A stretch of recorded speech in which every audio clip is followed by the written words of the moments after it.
Welcome back to Lily's kitchen magic. ഇന്ന് ഞാനിവിടെ prepare ചെയ്യാൻ പോകുന്ന ഡിഷ് വാഴക്കൂമ്പ് പരിപ്പ് തോരനാണ്. ഇതിന് വേണ്ട ചേരുവകൾ എന്തൊക്കെയാണെന്ന് നോക്കാം. പരിപ്പ്, വാഴക്കൂമ്പ് ചെറുതായിട്ട് അരിഞ്ഞു വെച്ചിരിക്കുന്നതാണ്. അടുത്തായിട്ട് മഞ്ഞൾപ്പൊടി, ചെറിയുള്ളി അരിഞ്ഞു വെച്ചിരിക്കുന്നത് ചെറുതായിട്ട്, പച്ചമുളക് 4 എടുത്തിരിക്കുന്നത്, അരമുറി തേങ്ങ, കറിവേപ്പില, ഉപ്പ്. ഇത്രയും ചേരുവകളാണ് നമുക്ക് ഈ ഡിഷ് ഉണ്ടാക്കുന്നതിന് ആവശ്യമായിട്ടുള്ളത്. ഇതിനു വേണ്ടി ഞാൻ ആദ്യം പരിപ്പ് കുക്കറിൽ വെച്ചിട്ടൊന്ന് വേവിച്ചെടുത്തു.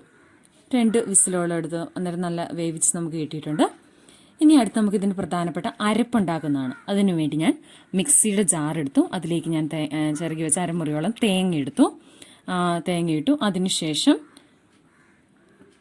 മഞ്ഞൾപ്പൊടി ഒരു പിഞ്ചോളം മതി, നമുക്കൊരു നല്ല കളറൊക്കെ കിട്ടുന്നതിന് വേണ്ടിയിട്ട് മഞ്ഞൾപ്പൊടി ഇട്ട് കൊടുക്കാം. അതിനുശേഷം ചുവന്നുള്ളി ഞാൻ 3 ചുവന്നുള്ളിയാണ് എടുത്തത്, 4 പച്ചമുളക്, കറിവേപ്പില.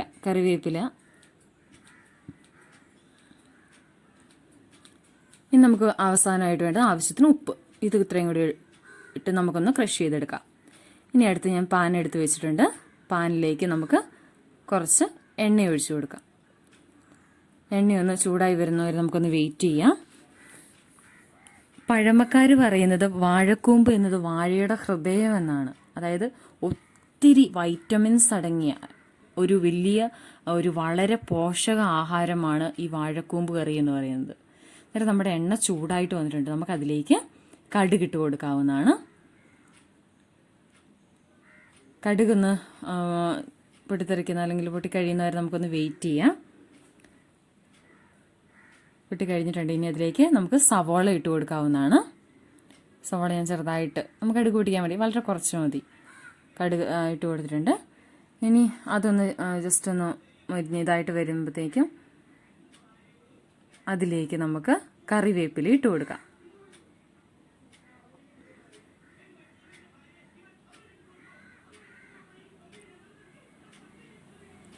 കറിവേപ്പില ഇട്ട് കൊടുത്ത്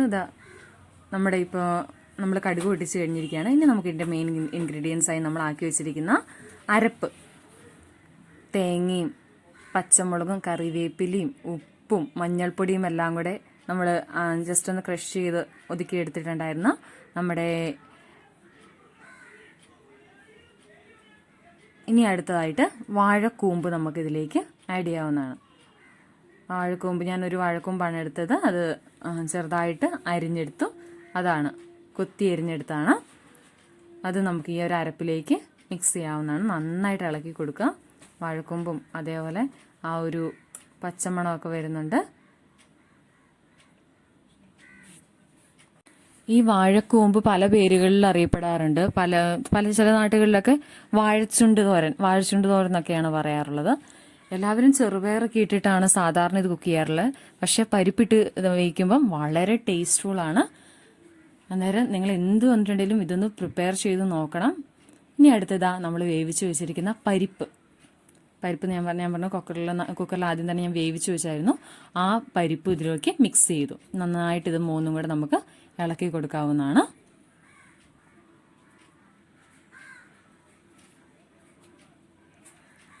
വാഴച്ചുണ്ട് എന്ന് പറയുന്നത് പൊട്ടാസ്യത്തിൻ്റെ കലവറ എന്നാണ് പറയുന്നത്.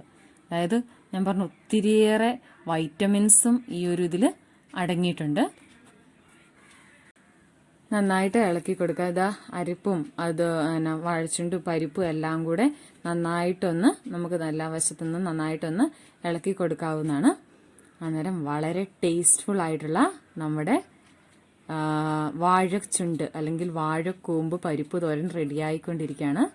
നോക്കുക, നമുക്ക് വളരെ കളർഫുള്ളാണ് നമ്മുടെ ഈ ഒരു ഡിഷ്. എല്ലാവരും ഇത് വീട്ടിൽ ട്രൈ ചെയ്ത് നോക്കണം. അതേപോലെ എൻ്റെ ചാനൽ ഇതുവരെ സബ്സ്ക്രൈബ് ചെയ്തിട്ടില്ലെങ്കിൽ എല്ലാവരും സബ്സ്ക്രൈബ് ചെയ്യണം.